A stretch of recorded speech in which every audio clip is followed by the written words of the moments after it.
ধর্মের বই তো পরিবর্তন হয়েছে, তাহলে কোরআন কেন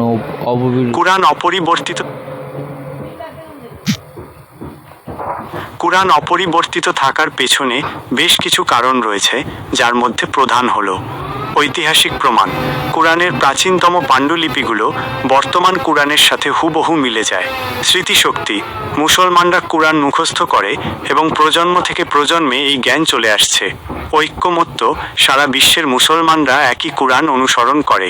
অন্যান্য ধর্মগ্রন্থের ক্ষেত্রে সময়ের সাথে সাথে বিভিন্ন কারণে পরিবর্তন এসেছে। এর মধ্যে রয়েছে ভাষাগত পরিবর্তন। প্রাচীন ভাষাগুলো সময়ের সাথে সাথে পরিবর্তিত হয়েছে, যার ফলে মূল অর্থ কিছুটা বদলে গেছে।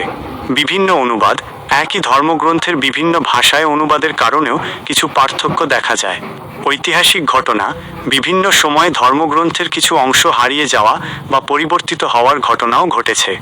আপনি যদি এই বিষয়ে আরও জানতে চান, তাহলে প্রশ্ন করতে পারেন।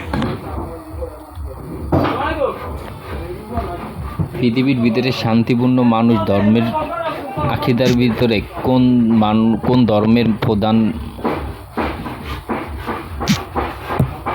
말씀하신 내용으로 보아 আমি 말씀하신 내용으로 보아 세계에서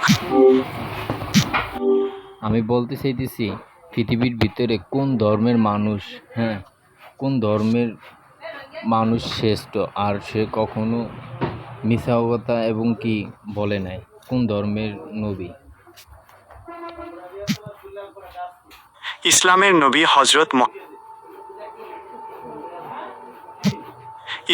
নবী হজরত মুহাম্মদ কখনো মিথ্যা কথা বলেননি।